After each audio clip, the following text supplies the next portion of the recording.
As a Houstonian, in the wake of the NBA All-Star Game being held in Houston, it got me to thinking after hearing reports of the latest violence concerning Nike's Air Jordans. Retired basketball star Michael Jordan released his newest sneaker, the Air Jordan 28, during the festivities.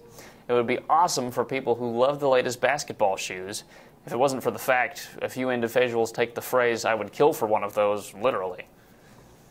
It's just a shoe. It wears out eventually. It'll get thrown away when the next model comes out. People actually are killing for these? Take the incident in Texas in December of 2012. A man was shot in the head over his Retro 11 breads. Just days later, 16-year-old Juan Reyna was murdered over the same kind of shoes. The violence related to these shoes is not new. Ever since the Air Jordan's debut in 1984, strings of crimes have followed the release for this must-have item. People have been mugged and killed over the brand of MJ's feet now for 29 years.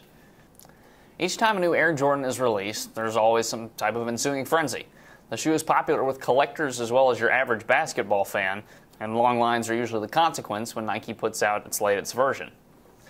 Plenty of times, these long lines turn into brawls. Pepper spray had to be put into action when a crowd of well over 1,000 people at a mall in Seattle began fighting prior to the store's opening. In some cases, it's gotten even more frightening. A man was stabbed when a brawl broke out between several people waiting at a mall in Jersey City, New Jersey to buy the latest sneakers. In Georgia, a woman left her 2 children alone in a car when she went to purchase a pair of Air Jordans. In California, gunshots rang out while a crowd was waiting to buy Air Jordans at the local mall, and all the customers had to be turned away as a consequence.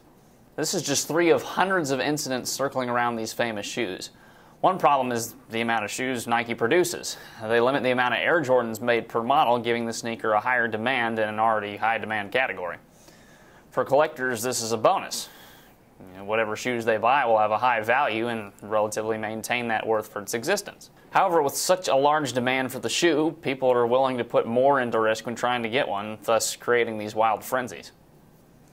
At the very minimum, a starting point could be just to make more shoes. It may hurt the collector value of the shoes, but is the price value of a shoe really worth more than a human life?